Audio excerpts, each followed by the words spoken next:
Welcome everybody. I'm just sitting in my vehicle here in my hometown of Miramichi, New Brunswick, and I'm showing a visual of St. Michael's Basilica. It's a Catholic church, and this just 3 weeks ago. This was where my father's funeral was, February the 10th. It's a very spacious building inside, and our family, we were very humbled by the large gathering that came to honor the life of my father. It's a very iconic building here on the Miramichi. I don't know the exact date and how old it is, but inside it's it's a very classic old basilica type of place.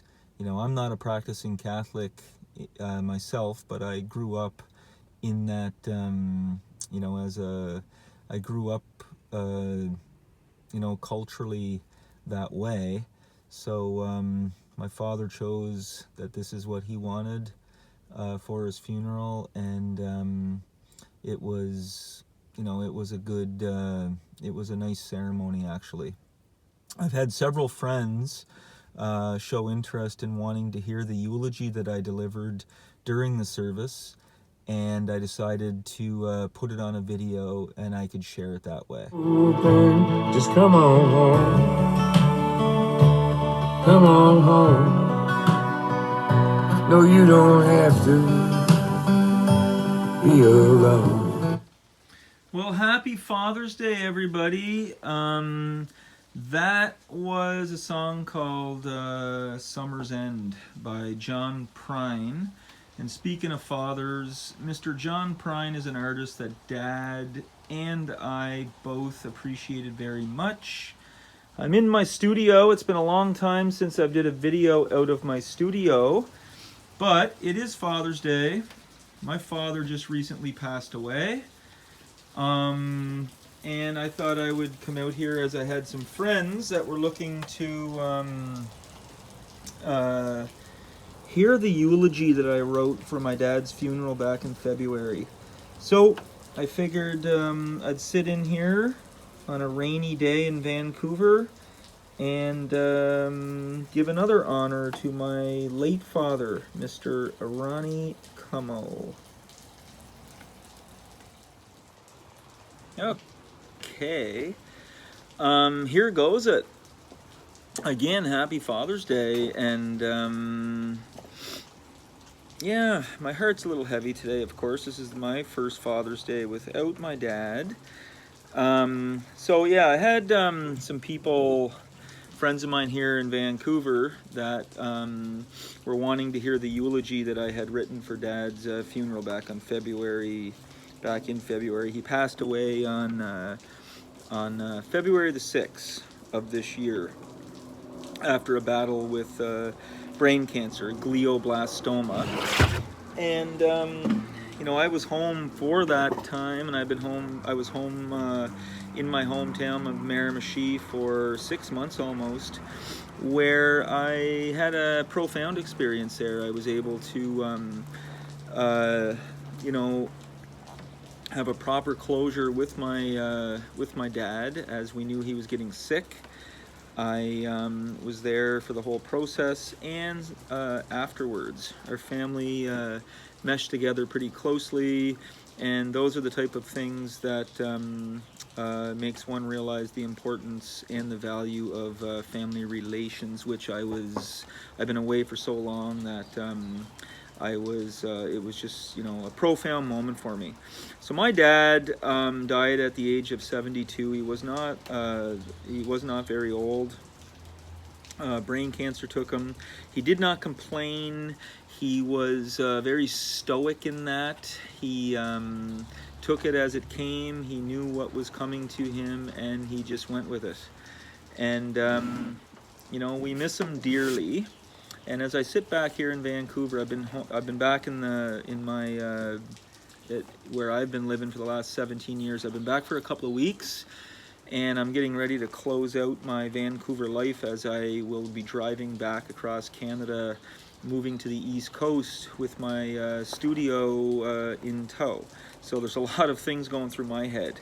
But just to share a couple of photos of, before I read that eulogy that I had written, this is my dad with his old Expos hat on with a couple of his nephews. Ben's the taller kid, Will is the shorter kid.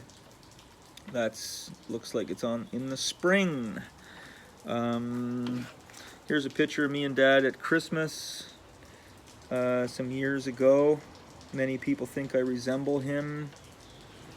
Oh, and just a quick note, I am wearing one of my father's jackets. This is one of his softball jackets from 1972. They were the New Brunswick, Prince Edward Island junior champions. They were called the Logieville Trojans. It's really cool. It's a little bit small for me, but once in a while I rock it. Here's a photo from 2014. This is 10 years ago. There's me and Dad out in at the Horseshoe Pits. Roger, my uncle, neighbors us. Those horseshoe pits are on his property, but you know, it's always fun when we get together and play some horseshoes. I think that's a cool photo. This is 2018, so this is 6 years ago. This is actually the last time that my father and I played catch together. He's in the foreground, I'm back here. And it's the last time that we threw a ball back and forth. I remember that moment. I remember thinking possibly that it could have been, and it surely was. Dad taught, I still play softball, I still pitch. He was my catcher growing up. He taught me many things, and the love of that game, I'll never forget it. Here's a picture from 2014, a decade ago. That's me and Dad. I had done a sculpture for him. And that is us embracing right there. Here's another photo from that horseshoe day that I had just shown. Right there, we're out doing the horseshoes. Here's a picture from 2006. This is from my mother's 50th birthday party. There's me and me Pops. We call him Popsy. There he is. Looking at these photos is making me emotional just thinking about it. This is from 1987. It looks like I was drying the dishes that day.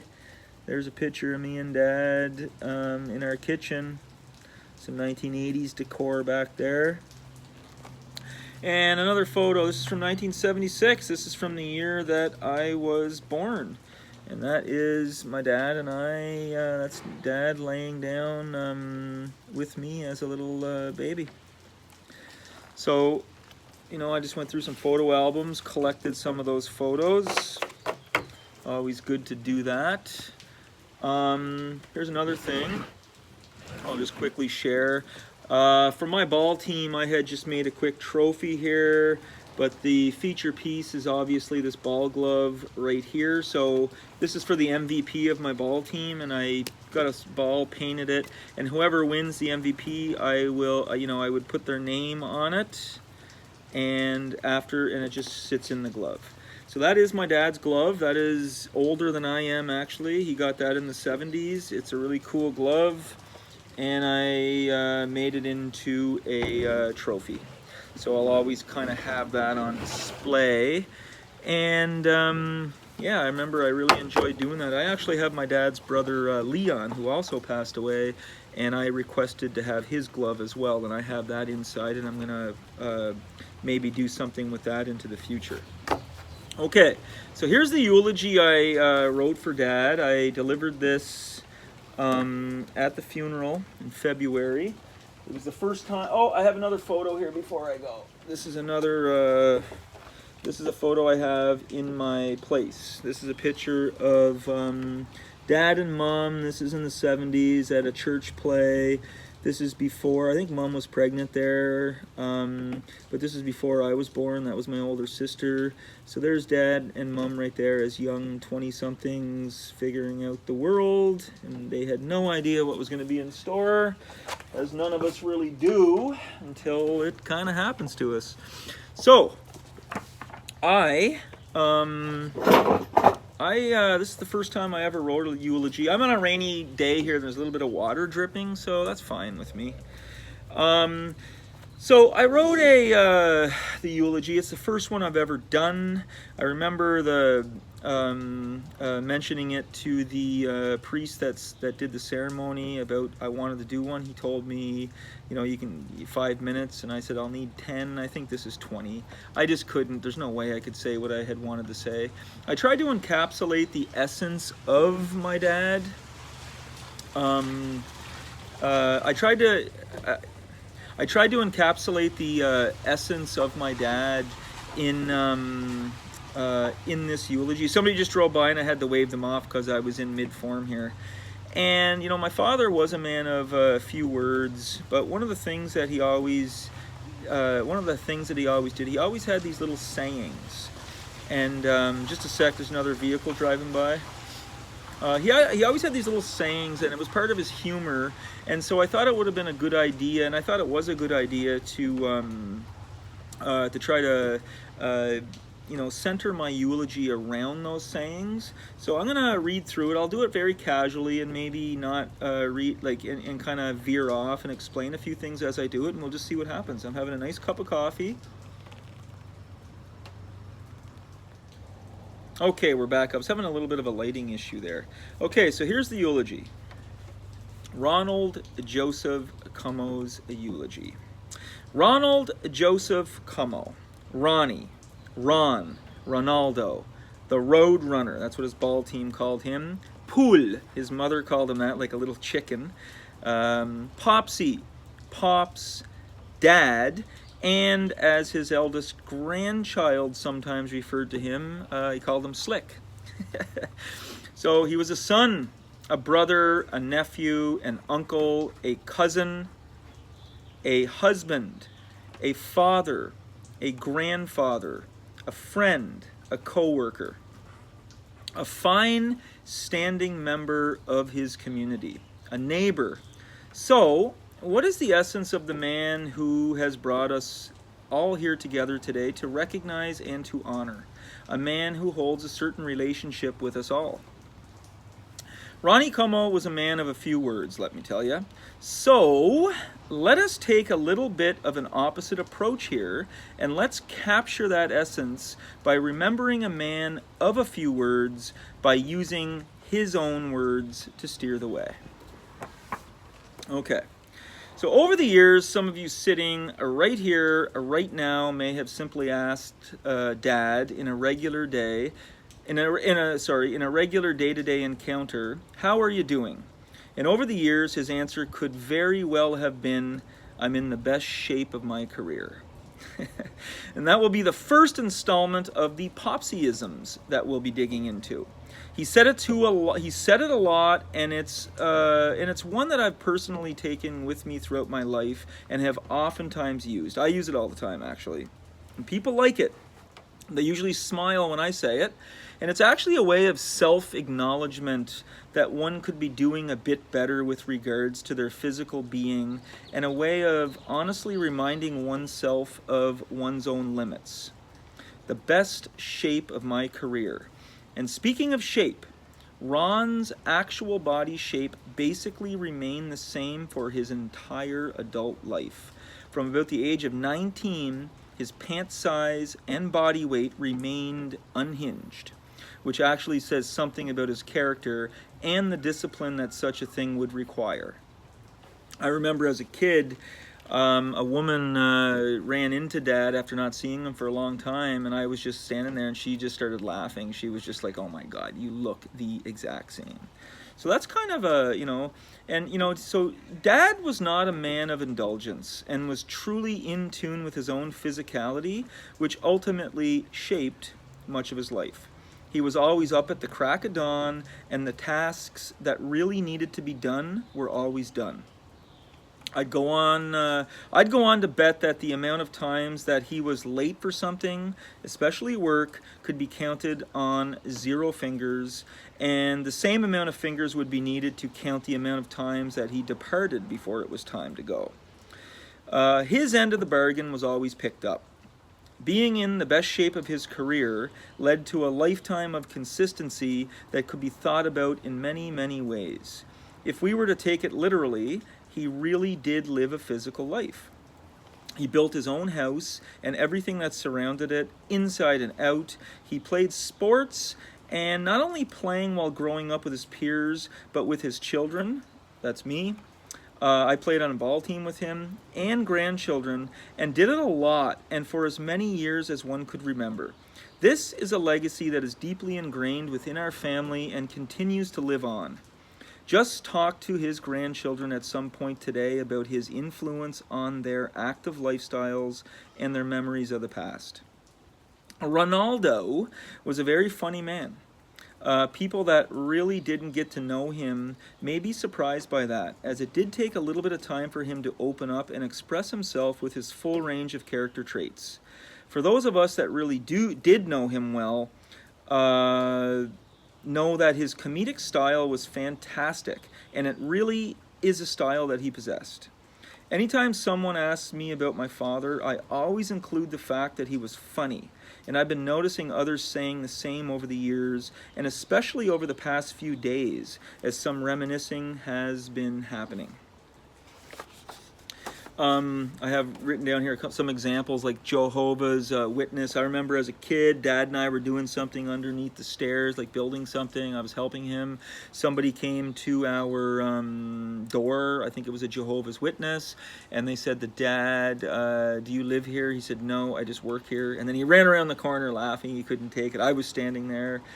Tim Hortons. So one of the stories within our family, it maybe doesn't relate well unless you're knowing who the characters are in this, but Campbell, one of the my oldest sister's youngest boy, they were children. They were playing down in Chatham near the waterfront. Dad was waiting for mom or something, so he had the kids at the playground, and Campbell was just like going on as a little kid. He was like, I'm hungry, I'm hungry, I'm hungry, and Dad was like, I have no money. He never had money on him. He's like, I have no money, I can't. He's like, there's nothing here. And then Campbell was just like in his whiny voice, just was like, well, Tim Hortons got donuts. And then for some reason that struck a chord with Dad. He laughed all day long, and he just, for the rest of his life, he would just walk by and just say it. Tim Hortons got donuts. Trading Post.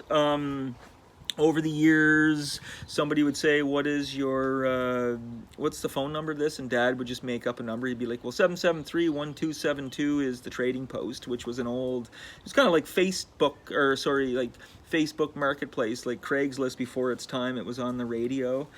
He just said it. When websites and the internet was coming into prevalence with the .com, he would just be like saying, I'm going up to town.com. What time is it .com? So he always said that.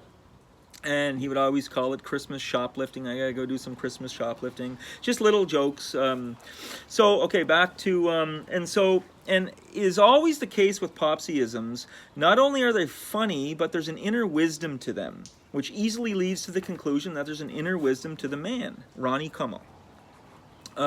This is another character trait that I always include when people ask me about my father, and a character trait that I have personally thought about over and over throughout my life. Now, Popsy's wisdom is of a very pragmatic nature. It's often the case that a person such as Pops isn't really thought of as wise due to their private and humble nature, but it can be argued that life's greatest lessons and everlasting wisdom almost always comes forth in such a way, which leads us into two more Popsyisms that are often mistaken only for humor, but do come with a built-in wisdom.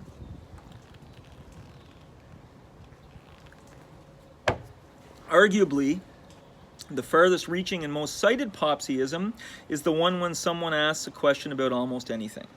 And Dad instinctively came up with, too bad there wasn't a little invention out there that you could just type in type in something and find the answer. I can certainly tell you that. Okay, so just a second. I'm getting a lighting issue here. Oh, it's better there now. Sorry for that interruption. Yeah, too bad there wasn't an answer for that. You just type it in and get the answer. So I can certainly tell you that that is circulating throughout the city of Vancouver as my friends and their friends are all saying it. I've heard it, what wisdom arises from that? Well, it was Ronnie's way of not only saying action is eloquence, but it was his commentary on a very shrinking world, and one that is perhaps moving a bit too quickly for any of us humans to be able to really keep up with. I've heard actually people saying it on the river here since I've been home. Like my brother-in-law was saying it. We just always say that now. Too bad there wasn't a little answer for that. You just check it out, right? So Popsy used to walk by his grandchildren when they were young and just say, "You're not going." As children, they would say, "Going where?" And he would just continue to say, "I don't know, but you're not going." It's funny for the adults in the room, but it also digs a bit deep into human psychology, because when us humans are presented something that we cannot have and which others seem to obtain, it drives us nuts. It teaches a little lesson that the kids subconsciously took in. He would also say to the grandkids, if they were misbehaving or something, "If you don't stop it right now, I'm going to make you stay up all night." And most kids dream of staying up all night, but on Dad's, he would just be like, "Just try doing it." He came at them with a different angle, and it got them to thinking. It really did get them to thinking, because they remember it to this day. Even though he was a very speedy, sorry about that, I'm getting a glare.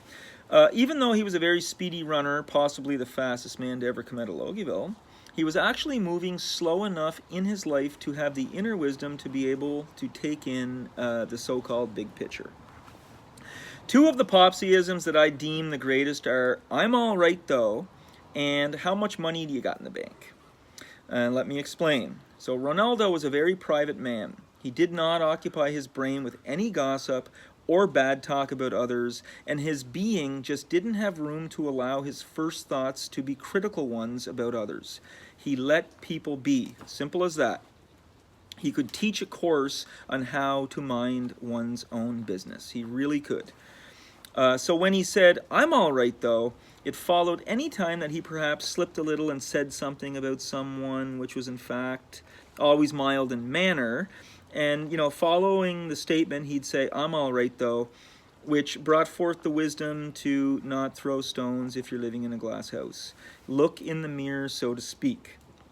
Now, the "how much money you got in the bank" thing would follow a situation in which he noticed a person being asked several questions in a row, just in a very day-to-day manner.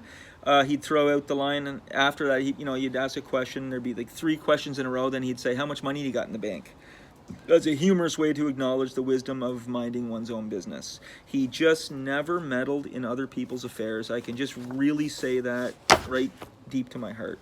I've tried to really emulate that. It's a much better way of being. He was actually ahead of his time in many ways by seemingly being behind the pack. When everyone else was treating their lawns for that perfect green effect, he'd be out swatting the dandelions with his pitching wedge. He was recycling and reusing as a matter of common sense before it became a thing. He'd ride his bicycle anywhere he could and park his car as far away as possible. So the Popsyism that correlates could be fake left and go right. He'd always say that to children, and usually about a hockey strategy, but it was often said in many other situations: fake left and go right. It was his way of getting the message across about basic common sense. Sometimes the old route and the tried, tested, and true way of doing things is the best way. It can also be used when someone asks advice about who they should vote for in a political sense. Fake left and go right. Actually, I've said that. So one of the favorite Popsyisms that was uttered over the years also had to do with his pragmatic nature. Up here for thinking, down there for dancing. It was his way of relating to the children around him about the importance of thinking things through, about making a good decision, about the ability to work hard and play hard. Up here for thinking, down there for dancing has actually made its way onto the pages of a James M. Hill graduation book, as it was included as the saying that accompanies one of its recent graduates. And that just happens to be my nephew, Popsy's grandson, Mr. Aluk Wishart. I call him a Lucky. along with the ability to do a little wailing on the harmonica, to deal cards in a very flamboyant manner. I'm telling you, he could deal out a table of cards. They were flying high, landing flat, snapping it. It was something of a beauty.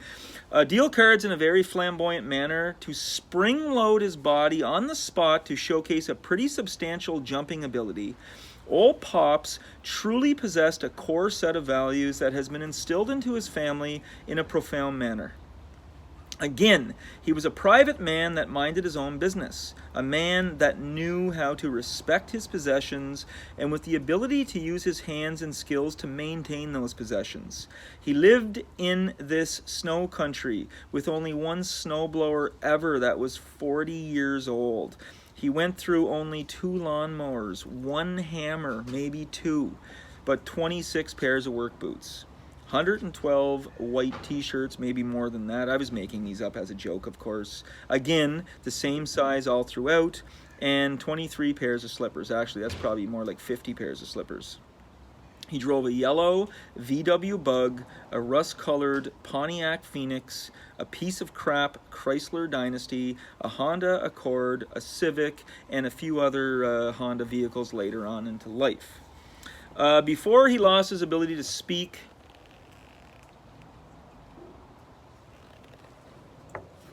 his last lesson to me was that he was not complaining. He was not complaining. He whispered it to me several times. I'm not complaining. It doesn't do any good. I vividly remember that now as I sit here. And he really didn't. He was also too wise to ever fall prey to advertising techniques or to ever allow materialism to filter into his life. He gave his time to us, his family, first and foremost.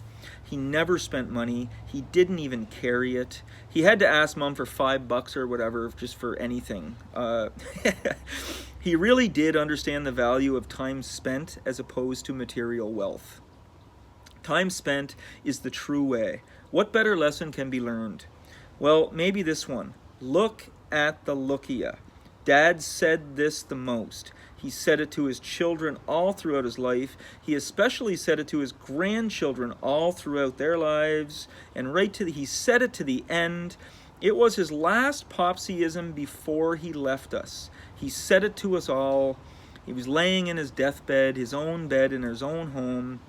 It was his way of saying, I love you. He was recognizing his lineage, the unbelievable power of life, and we loved it and we always understood it. Look at the lookia. And finally, there's no way that I could ever eulogize my father without bringing to light the most important aspect of his life. Of course, I refer to my mother, his wife, his lifetime partner, Karen. Now, the greatest wisdom that he ever shared to us all was the way in which he treated her. We never, ever saw him disrespect her or she him. He cherished her, and without getting too personal, he did so to the end. To the end. He called her a doll and told her he loved her so many times each day, and the way that they both battled through the past few months and truly worked together will forever be the greatest lesson that our family was able to receive.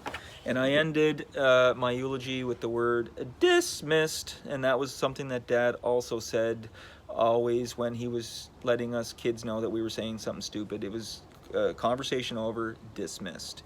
So there it is, folks. There's my eulogy on my dad, on this Father's Day. I am thinking very deeply about things and about, my father and what was awarded to me in this life via him. And of course, my mom, the time's going to come where I honor my mother in a deeper way on Mother's Day. But today's Father's Day. Dad, he's going to be surely missed by us, in his family. And, I just hope that the eulogy that I read here today, maybe touches somebody out there in a specific way or something like that in reference to their own father. So thank you guys for listening. Have yourselves a great day with those men in your life. Just remember, there's lots of great men out there that deserve to be recognized and honored as well. And today is the day that we do that. So have yourselves a great one, and I'll be coming at you guys maybe soon enough in the near future.